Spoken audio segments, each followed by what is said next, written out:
তিনি একজন দৃষ্টি প্রতিবন্ধী মানুষ, অর্থাৎ দুই চোখ দিয়ে তিনি কিছুই দেখতে পান না, কিন্তু প্রথম দেখায় বোঝার উপায় নেই যে তিনি অন্ধ।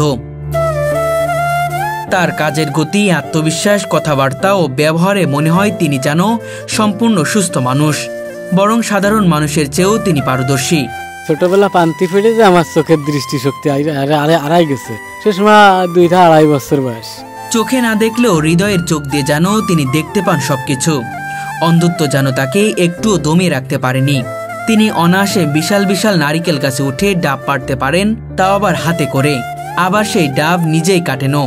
শুধু তাই নয়, মাঠে গিয়ে নিজের জমিতেই মেশিন চালিয়ে ধান স্প্রে করেন।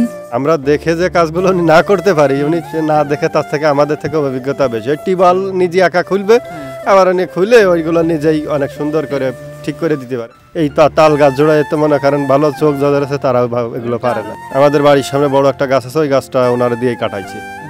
ওই গাছের ডালগুলো অনেক সুন্দরভাবে কেটে দিয়েছে, যা ভালো মানুষ আসলে করতে পারে না।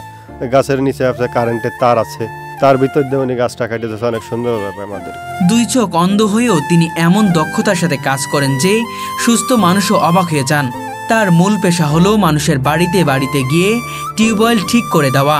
এলাকার কারো টিউবওয়েল নষ্ট হলে ফোন চলে যায় তার কাছেই, আর তিনি দৌড়ে চলে যান ঠিক করতে। আমি বাড়িতে বেরোয় 1 কিলোমিটার মতন চলতে পারি। কেউ যদি গ্রামের একটা ছেলে কল খোলে, সে গ্যারেজস্থ লোক, সে নিজে সিস্টারের পরে সে ব্যর্থ হয়ে আমার কাছে চলে আসে। তিনি কখনো একটি কাজে সীমাবদ্ধ নন, কারণ জীবনের প্রয়োজনে তিনি নানা বিষয়ে দক্ষতা অর্জন করেছেন। যখন যেটা প্রয়োজন সেটাতেই ছুটে যান তিনি।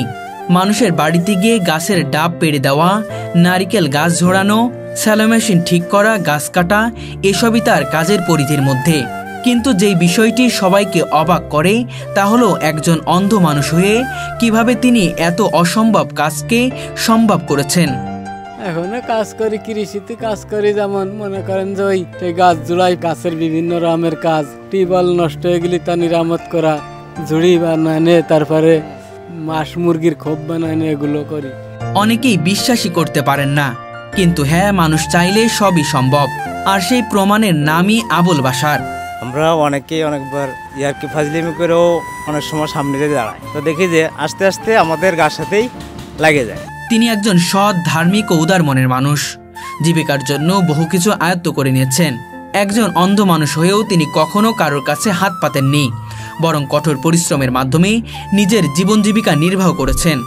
ভিক্ষা করা খারাপ জিনিস, ভালো জিনিস না। পারতাম, আমার কাছে ওই জিনিসটা যে কেন আমার ভালো লাগে না।